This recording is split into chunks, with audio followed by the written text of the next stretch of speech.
Saddam Hussein شمالی عراق میں Tikrit کے قریب الوجا گاؤں میں ایک کسان سنی عرب خاندان میں پیدا ہوا۔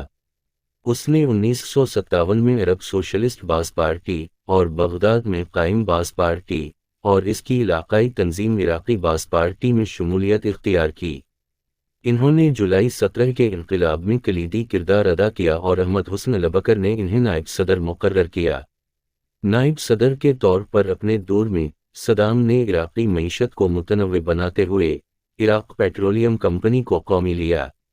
انہوں نے دوسری عراقی کرد جنگ 1974 سے 1975 کی صدارت کی۔ 1979 میں البکر کے استعفے کے بعد صدام نے باضابطہ طور پر اقتدار سنبھال لیا، حالانکہ وہ پہلے ہی کئی سالوں سے عراق کے ڈی فیکٹو سربراہ تھے۔ ملک میں اقتدار کے عہدے زیادہ تر سنی عربوں سے بھرے ہوئے تھے، ایک اقلیت جو آبادی کا صرف 5واں حصہ ہے۔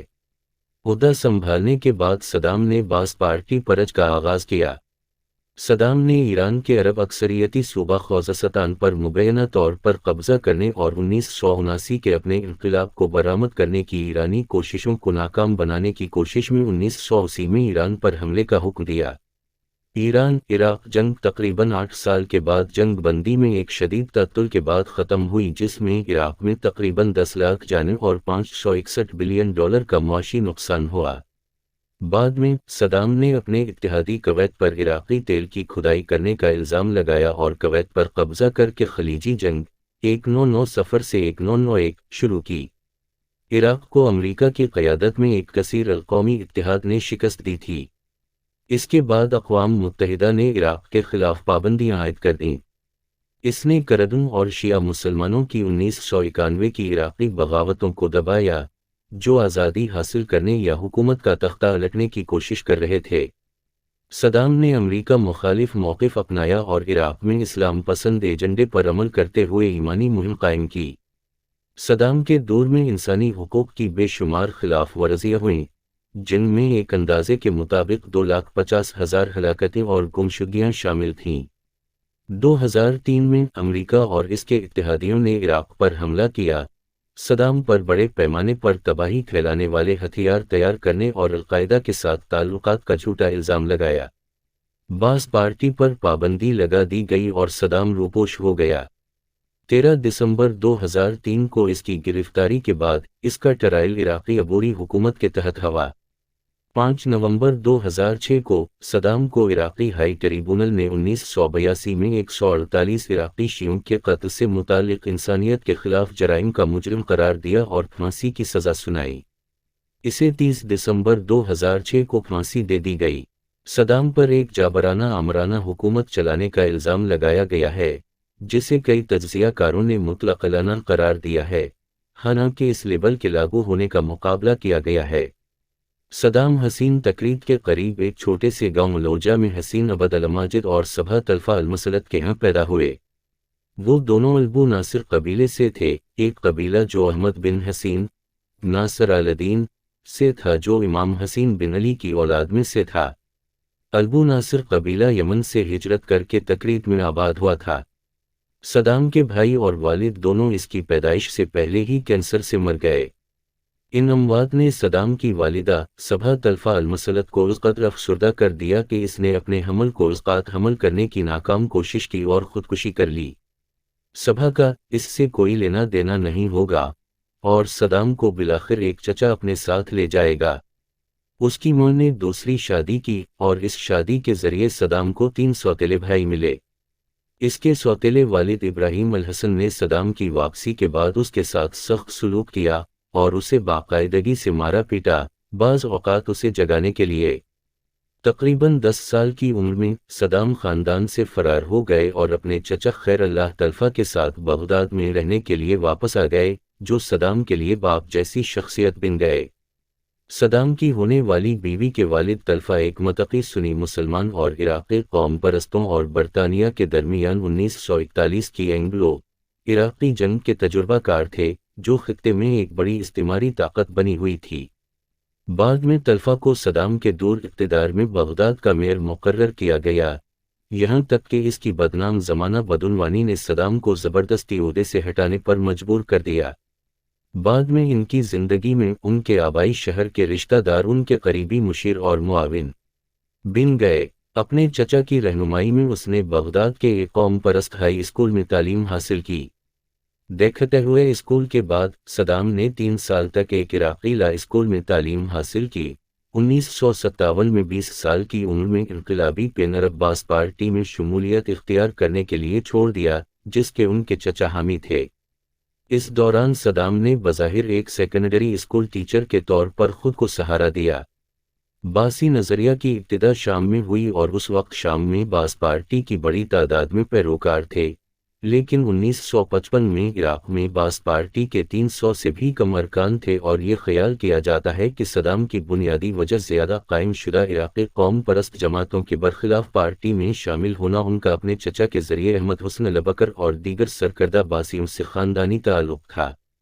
انقلابی جذبات عراق اور پورے مشرق وسطی میں اس دور کی خصوصیت ہے۔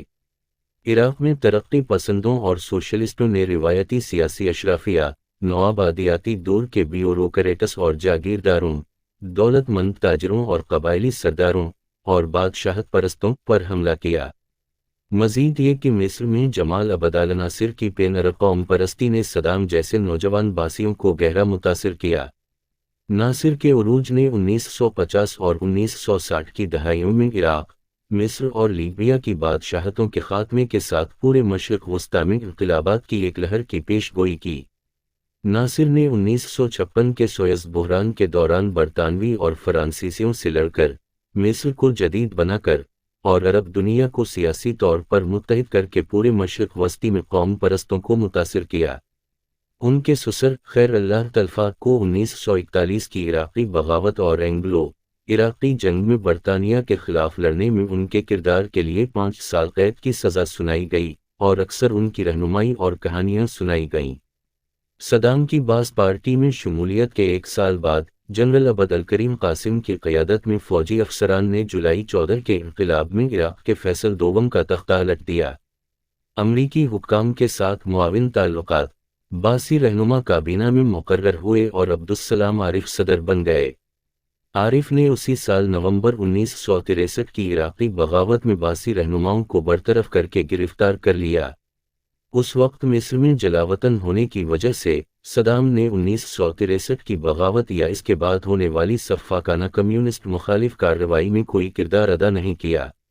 اگرچہ وہ بغاوت کے بعد عراق واپس آ گیا، واپسی پر باس پارٹی کے سویلین ونگ میں ایک اہم منتظم بن گیا۔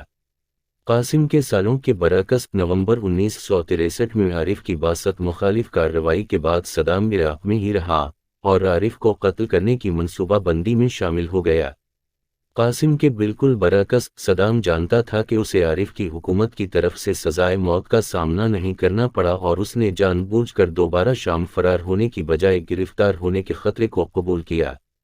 صدام کو اکتوبر 1964 میں گرفتار کیا گیا اور 1966 میں فرار ہونے سے قبل تقریباً 2 سال جیل میں گزارے۔ 1966 میں احمد حسن البکر نے انہیں علاقائی کمان کا ڈپٹی سیکریٹری مقرر کیا۔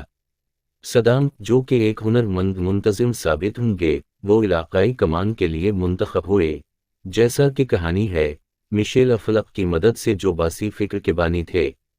ستمبر 1966 میں صدام نے اسی سال کے شروع میں شامی باس پر مارکسی قبضے کے جواب میں باس پارٹی کے شامی تسلط کے لیے ایک غیر معمولی چیلنج کا آغاز کیا، جس کے نتیجے میں پارٹی 2 الگ الگ دھڑوں میں باضابطہ طور پر تقسیم ہو گئی۔ اس کے بعد صدام نے ایک باسی سیکیورٹی سروس بنائی جسے وہ اکیلے کنٹرول کرتا تھا۔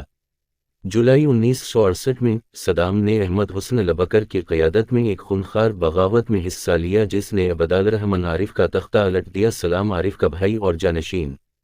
اگرچہ بغاوت میں صدام کا کردار بہت زیادہ اہم نہیں تھا، سوائے سرکاری اکاؤنٹ کے، صدام نے منصوبہ بنایا اور اس کے نتیجے میں وزیر اعظم عبد الرزاق نائف کی قیادت میں غیر باسی دھڑے کو ختم کیا، جس کی حمایت حاصل تھی۔ بغاوت کی کامیابی کے لیے ضروری ہے۔ ایک نیم سرکاری سوانح عمری کے مطابق صدام نے ذاتی طور پر نائف کو بندوق کی نوک پر اس طیارے تک پہنچایا جو اسے عراق سے باہر لے گیا۔ عارف کو لندن اور پھر استنبول میں پناہ دی گئی۔ البکر کو صدر اور صدام کو ان کا نائب اور باسی انقلابی کمانڈ کونسل کا نائب چیئرمین نامزد کیا گیا۔ سوانح نگاروں کے مطابق صدام پہلی باسی حکومت کے اندر موجود تناؤ کو کبھی نہیں بھولے، جس نے باس پارٹی کے اتحاد کو فروغ دینے کے لیے ان کے اقدامات کے ساتھ ساتھ سماجی استحکام کو یقینی بنانے کے لیے طاقت اور پروگراموں کو برقرار رکھنے کے لیے ان کے عزم کی بنیاد رکھی۔ اگرچہ صدام البکر کے نائب تھے، لیکن وہ پس پردہ پارٹی کے ایک مضبوط سیاستدان تھے۔ البکر دونوں میں بڑے اور معزز تھے، لیکن 1969 تک صدام واضح طور پر پارٹی کے پیچھے متحرک قوت بن چکے تھے۔ 1972 میں صدام نے سوویت یونین کے ساتھ 15 سالہ دوستی اور تعاون کے معاہدے پر دستخط کیے۔ مورخ چارلس آر ایچ ٹرک کے مطابق اس معاہدے نے مشرق وسطی میں سرد جنگ کے ایک حصے کے طور پر قائم کردہ امریکی سرپرستی میں قائم سیکیورٹی نظام کو پریشان کر دیا۔ ایسا معلوم ہوتا ہے کہ بغداد حکومت کا کوئی بھی دشمن امریکہ کا ممکنہ اتحادی ہے۔ جواب میں امریکہ نے دوسری عراقی کرد جنگ کے دوران مصطفی بارزانی کی قیادت میں کرد باغیوں کی خفیہ طور پر مالی امداد کی۔ کردوں کو 1975 میں شکست ہوئی، جس کے نتیجے میں لاکھوں کرد شہریوں کو زبردستی نقل مکانی کرنا پڑی۔ صدام نے دیہی علاقوں میں باسیوں کے ساتھ وفاداری کو فروغ دینے پر توجہ دی۔ غیر ملکی تیل کے مفادات کو قومیانے کے بعد صدام نے دیہی علاقوں کی جدید کاری، بڑے پیمانے پر زراعت کو میکانکی بنانے اور کسانوں میں زمین کی تقسیم کی نگرانی کی۔ باسیوں نے فارم کوآپریٹیو قائم کیے اور حکومت نے 1974 سے 1975 میں زرعی ترقی کے لیے اخراجات کو بھی دوگنا کر دیا۔ صدام کے فلاحی پروگرام صدام کی حمایت کو بڑھانے کے لیے گاجر اور چھڑی کے ہتھ کنڈوں کے امتزاج کا حصہ تھے۔ سرکاری بینکوں کو اس کے انگوٹھے کے نیچے رکھا گیا۔ قرض دینے کی بنیاد کڑوی عزم پر تھی۔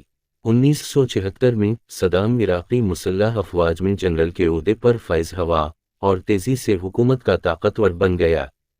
چونکہ بیمار بورے البکر اپنے فرائض کی انجام دہی میں ناکام ہو گئے، صدام نے اندرونی اور بیرونی طور پر حکومت کے چہرے کے طور پر تیزی سے نمایاں کردار ادا کیا۔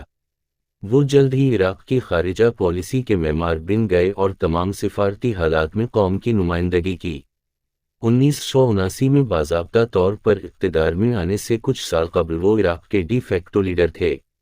اس نے آہستہ آہستہ عراق کی حکومت اور باس پارٹی پر اپنی طاقت کو مضبوط کرنا شروع کیا۔ پارٹی کے ساتھی اراکین کے ساتھ تعلقات کو احتیاط سے استوار کیا گیا اور صدام نے جلد ہی پارٹی کے اندر حمایت کا ایک طاقتور حلقہ جمع کر لیا۔ 1979 میں البکر نے شام کے ساتھ باس قیادت میں بھی معاہدے کرنا شروع کیے، جو دونوں ممالک کے درمیان اتحاد کا باعث بنیں گے۔ شام کے صدر حافظ الاسد ایک یونین میں نائب رہنما بن جائیں گے اور یہ صدام کو دھندلا پن کی طرف لے جائے گا۔ صدام نے اقتدار پر اپنی گرفت مضبوط کرنے کے لیے کام کیا۔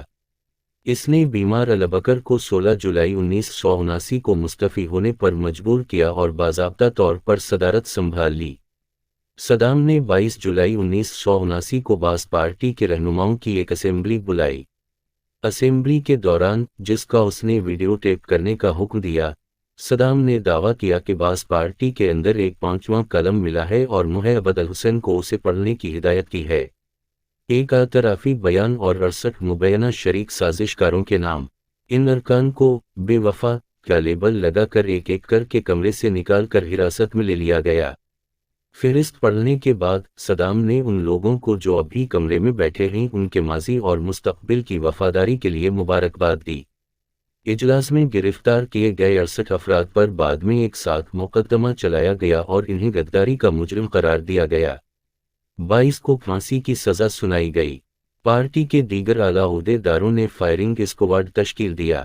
عراقی حکومت کے حکام کی طرف سے زیڈ ٹرکوں، بڑی روسی فوجی گاڑیوں میں حال ہی میں 57 ڈبوں کو کرد شہر سلیمانی واپس کیا گیا۔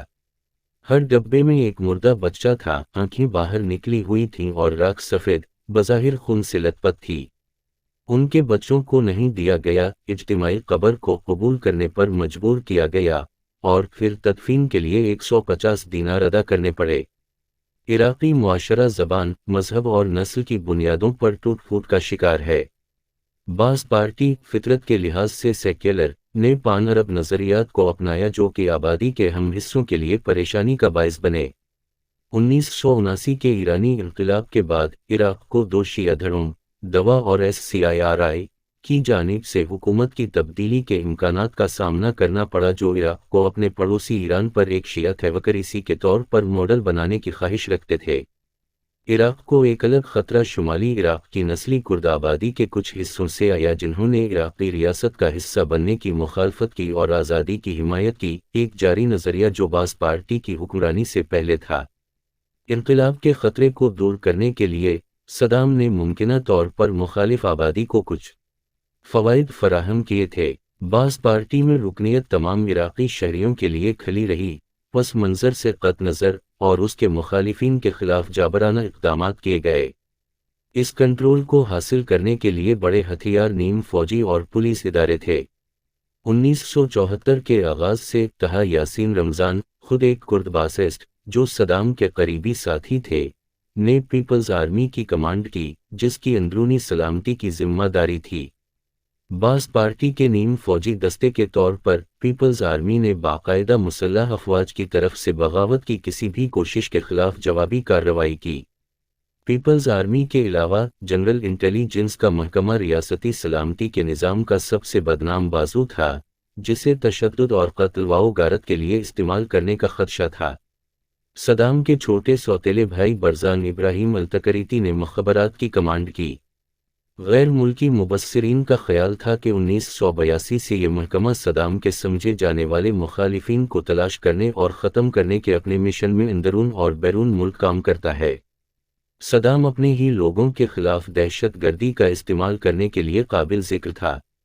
دی اکانومسٹ نے صدام کو 20ویں صدی کے آخری عظیم آمروں میں سے ایک کے طور پر بیان کیا، لیکن انا پرستی، ظلم یا اقتدار کے لیے کمزور ارادے کے لحاظ سے کم نہیں۔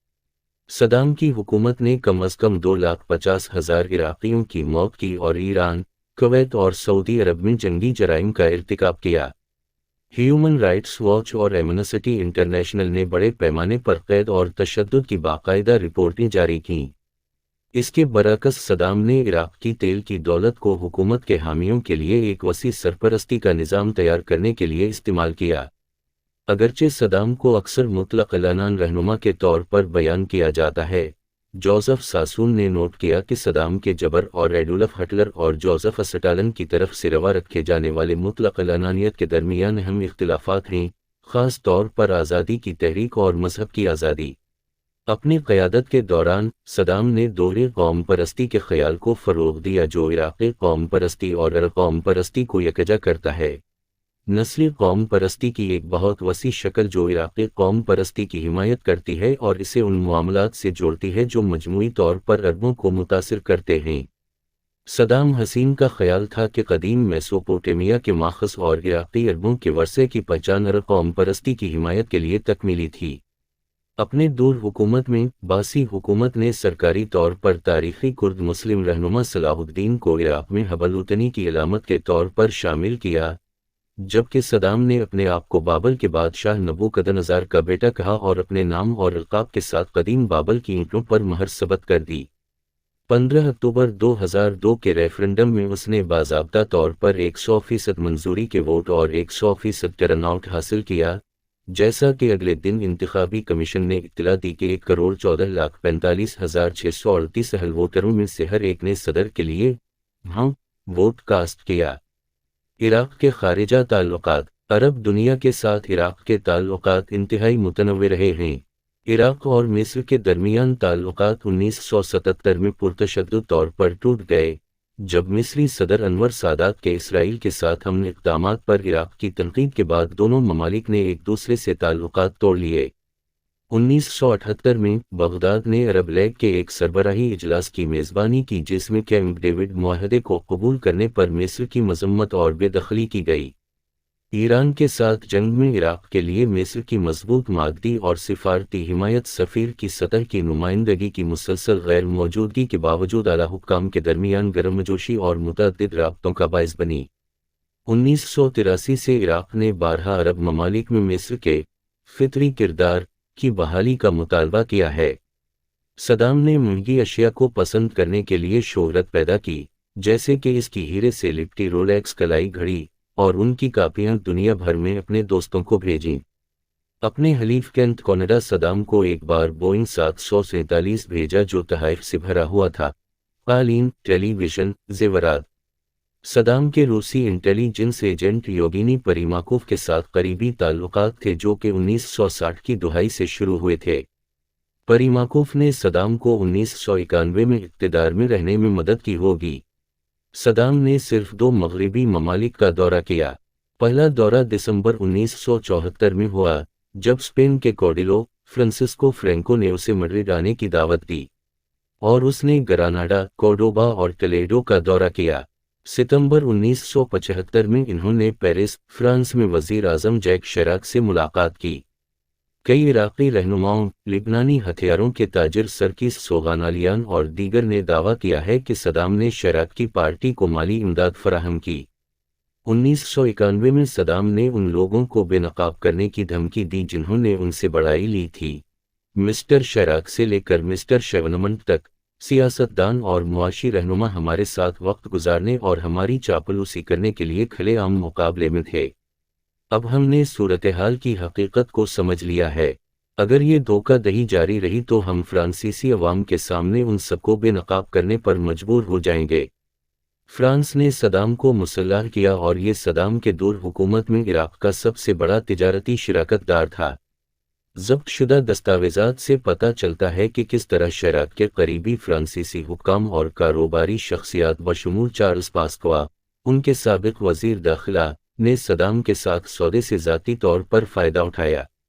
چونکہ صدام حسین نے شاذ و نادر ہی عراق چھوڑا تھا، طارق عزیز، جو صدام کے معاونین میں سے ایک تھا، نے بڑے پیمانے پر بیرون ملک سفر کیا اور کئی سفارتی میٹنگوں میں عراق کی نمائندگی کی۔ خارجہ امور میں، صدام نے عراق کو مشرق وسطی میں ایک اہم کردار ادا کرنے کی کوشش کی۔ عراق نے 1972 میں سوویت یونین کے ساتھ ایک امدادی معاہدہ کیا اور کئی ہزار مشیروں کے ساتھ اسلحہ بھیجا گیا۔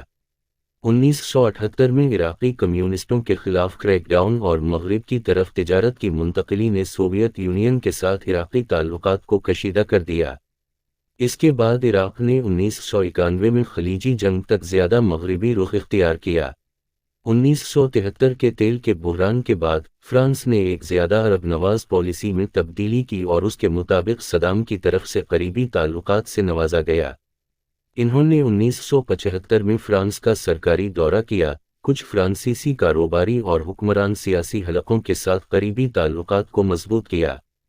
1975 میں صدام نے ایران کے ساتھ ایک معاہدے پر بات چیت کی جس میں سرحدی تنازعات پر عراقی رعایتیں شامل تھیں۔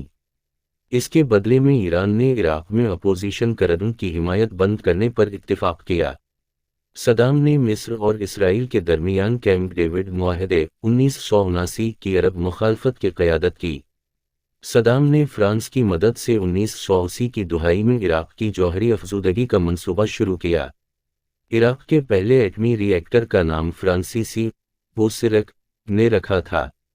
اوسیرک کو 7 جون 1981 کو اسرائیلی فضائی حملے آپریشن اوپرا کے ذریعے تباہ کر دیا گیا تھا۔ 1920 میں ایک جدید ریاست کے طور پر اپنے قیام کے تقریباً بعد، عراق کو ملک کے شمالی حصے میں کرد علیحدگی پسندوں سے نمٹنا پڑا ہے۔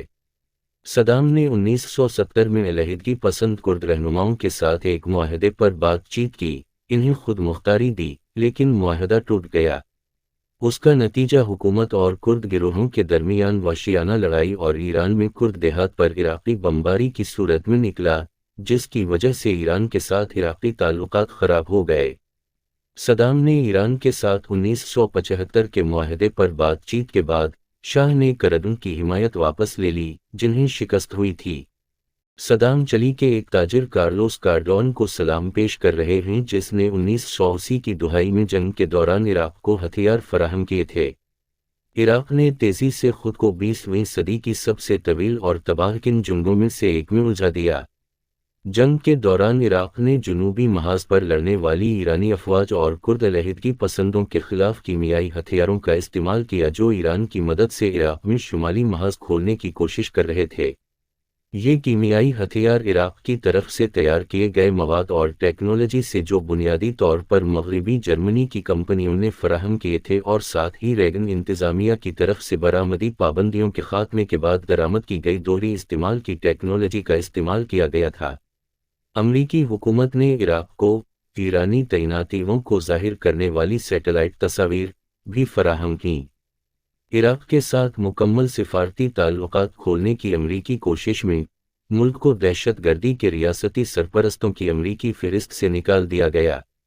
بظاہر یہ حکومت کے ریکارڈ میں بہتری کی وجہ سے ہوا، حالانکہ سابق امریکی معاون وزیر دفاع نول کوچ نے بعد میں کہا، کسی کو بھی عراقیوں کے دہشت گردی میں مسلسل ملوث ہونے پر کوئی شک نہیں تھا۔ اصل وجہ ان کی مدد کرنا تھی۔ ایران کے خلاف جنگ میں کامیابی سوویت یونین، فرانس اور چین نے مل کر 1980 اور 1988 کے درمیان عراق کے اسلحے کی درآمد کی مالیت کا 90% سے زیادہ حصہ لیا۔ صدام جنگ کے دوران نقدی اور سیاسی مدد کے لیے دوسری عرب حکومتوں تک پہنچ گیا، خاص طور پر جب عراق کی تیل کی صنعت کو خلیج فارس میں ایرانی بحریہ کے ہاتھوں شدید نقصان پہنچا۔ عراق نے سوویت یونین، چین، فرانس اور امریکہ سے کچھ فوجی اور مالی امداد کے ساتھ ساتھ سفارتی اور اخلاقی مدد بھی حاصل کی، جس نے مل کر خطے میں انقلابی ایران کے اثر و رسوخ میں توسیع کے امکانات کا خدشہ ظاہر کیا۔ ایرانیوں نے یہ مطالبہ کیا کہ عالمی برادری عراق کو ایران کو جنگی معاوضہ ادا کرنے پر مجبور کرے، جنگ بندی کی کسی بھی تجویز سے انکار کیا۔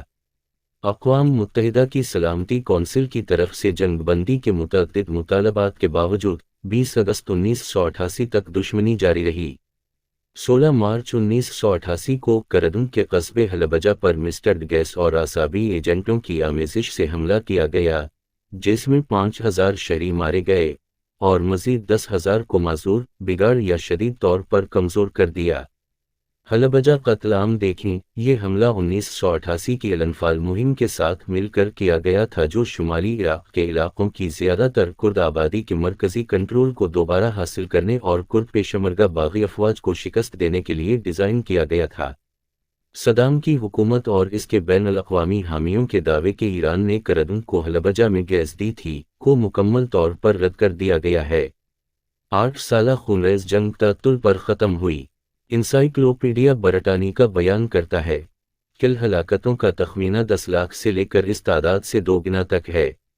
دونوں طرف سے ہلاک ہونے والوں کی تعداد شاید 5 لاکھ تھی، جس میں ایران کو سب سے زیادہ نقصان اٹھانا پڑا۔ کسی بھی فریق نے وہ حاصل نہیں کیا جو وہ اصل میں چاہتے تھے، اور سرحدیں تقریباً کوئی تبدیلی نہیں کی گئیں۔ جنوبی تیل سے مالا مال اور خوشحال خوزستان اور بصرہ کا علاقہ، جنگ کا بنیادی مرکز اور ان کی معیشتوں کا بنیادی ذریعہ، تقریباً مکمل طور پر تباہ ہو گئے تھے اور 1979 سے پہلے کی سرحد پر چھوڑ دیا گیا تھا، جبکہ ایران اس پر کچھ چھوٹے فوائد حاصل کرنے میں کامیاب رہا۔ اس کی سرحدیں شمالی کرد علاقے سے ملتی ہیں۔ دونوں معیشتیں، جو پہلے صحت مند اور پھیل رہی تھیں، کھنڈرات میں پڑی تھیں۔ صدام نے 1980 کی دہائی میں ایران کے خلاف لڑنے کے لیے، بنیادی طور پر شیعہ بنیاد پرستی کو پھیلنے سے روکنے کے لیے، دوسری عرب ریاستوں سے 10 ارب ڈالر اور دوسری جگہوں سے چند ارب ڈالر ادھار لیے۔ اس کا جواب عراق اور عرب ریاستوں پر پڑا، کیونکہ خمینی کو ایران کا دفاع کرنے اور بھاری حمایت یافتہ عراق کے خلاف بہت کم غیر ملکی حمایت کے ساتھ جنگ کو برقرار رکھنے کے لیے بڑے پیمانے پر ایک ہیرو کے طور پر سمجھا جاتا تھا، اور وہ نہ صرف عرب ریاستوں کے اندر بلکہ اسلامی بنیاد پرستی کو فروغ دینے میں کامیاب رہے۔ خود عراق کے اندر سنی باز پارٹی اور اکثریتی شیعہ آبادی کے درمیان نئی کشیدگی پیدا کر رہی ہے۔ عراق کے بنیادی ڈھانچے کی تعمیر نو اور اندرونی مزاحمت کا سامنا کرتے ہوئے، صدام نے جنگ کے بعد کی تعمیر نو کے لیے اس بار اشد ضرورت کے ساتھ نقد رقم کی دوبارہ کوشش کی۔ الانفال مہم عراق کے کرد علاقوں میں کرد عوام اور بہت سے دوسرے کے خلاف ایک نسل کشی کی مہم تھی، جس کی قیادت صدام حسین کی حکومت اور علی حسن الماجد کر رہے تھے۔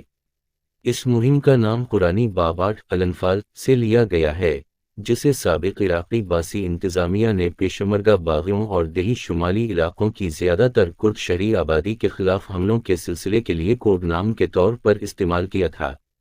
عراق 1986 اور 1989 کے درمیان چلایا گیا، جس کا اختتام 1988 میں ہوا۔ اس مہم نے شاباک اور یزیدی و اشوریوں، ترکمان لوگوں اور مانڈیائی باشندوں کو بھی نشانہ بنایا اور ان نسلی گروہوں سے تعلق رکھنے والے بہت سے گاؤں کو بھی تباہ کر دیا گیا۔ ہیومن رائٹس واچ کا اندازہ ہے کہ 50,000 سے 1 لاکھ کے درمیان لوگ مارے گئے۔ کچھ کرد ذرائع نے یہ تعداد زیادہ بتائی، اندازے کے مطابق 1,82,000 کرد مارے گئے۔ کویت کے ساتھ کشیدگی، ریاستوں کو ایران کی طرز کے شیعہ انقلاب کا خدشہ تھا۔ صدام شکست کے نتیجے میں فوری بحران سے بچنے کے بعد عراق پر مضبوطی سے کنٹرول چھوڑ دیا گیا، حالانکہ یہ ملک کبھی بھی اقتصادی یا عسکری طور پر خلیجی جنگ سے باز نہیں آیا۔ صدام نے معمول کے مطابق اپنی بقا کا ثبوت کے طور پر حوالہ دیا کہ عراق نے حقیقت میں امریکہ کے خلاف جنگ جیت لی ہے۔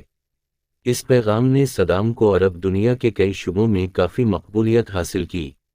جان ایسپوسیٹو نے لکھا، عربوں اور مسلمانوں کو 2 سمتوں میں کھینچا گیا تھا کہ وہ صدام حسین کے ساتھ اتنا نہیں نکلے جتنا کہ تصادم کی 2 قطبی نوعیت، مغرب بمقابلہ عرب مسلم دنیا، اور ان مسائل پر جن کا صدام نے اعلان کیا، عرب اتحاد، خود کفالت اور سماجی انصاف۔ نتیجے کے طور پر صدام حسین نے بہت سے لوگوں سے انہی وجوہات کی بنا پر اپیل کی جنہوں نے زیادہ سے زیادہ پیروکاروں کو اسلامی احیا پسندی کی طرف راغب کیا، اور انہی وجوہات کی بنا پر جو مغرب مخالف جذبات کو ہوا دی۔ ایک امریکی مسلم مبصر نے نوٹ کیا، لوگ صدام کے ریکارڈ کو بھول گئے اور امریکہ پر توجہ مرکوز کر دی۔ صدام حسین غلط ہو سکتا ہے، لیکن یہ امریکہ نہیں ہے جو اسے درست کرے۔ لہٰذا جنگ کے بعد کے دور میں بہت سی اسلامی تحریکوں کے درمیان ایک تبدیلی واضح طور پر نظر آتی تھی۔ اسلامی تحریکوں کے سیکولر اعزارسان صدام حسین کے ابتدائی اسلامی نظریاتی رد اور اس کے کویت پر حملے سے زیادہ مقبول اور قوم پرست سامراج مخالف صدام کی حمایت، یا زیادہ واضح طور پر ان مسائل کی جس کی اس نے نمائندگی کی یا اس کی حمایت کی، اور غیر ملکی مداخلت اور قبضے کی مذمت۔ شرعی قانون کے کچھ عناصر کو دوبارہ متعارف کرایا گیا، اور صدام کی ہینڈ رائٹنگ میں اللہ اکبر کا جملہ قومی پرچم میں شامل کیا گیا۔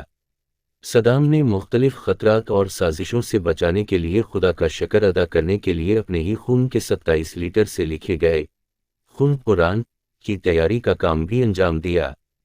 کویت پر حملہ کرنے پر عراق کے خلاف اقوام متحدہ کی طرف سے عائد پابندیاں نہیں اٹھائی گئیں، جس سے عراقی تیل کی برآمدات روک دی گئیں۔ 1990 کی دہائی کے آخر میں اقوام متحدہ نے عام عراقیوں کی مشکلات کی وجہ سے عائد پابندیوں میں نرمی کرنے پر غور کیا۔ مطالعات پابندیوں کے سالوں کے دوران جنوبی اور وسطی عراق میں مرنے والوں کی تعداد پر اختلاف کرتے ہیں۔ 9 دسمبر 1996 کو صدام کی حکومت نے تیل کے لیے خوراک کے پروگرام کو قبول کر لیا جو اقوام متحدہ نے پہلی بار 1992 میں پیش کیا تھا۔ خلیجی جنگ کے بعد امریکہ اور عراق کے درمیان تعلقات کشیدہ رہے۔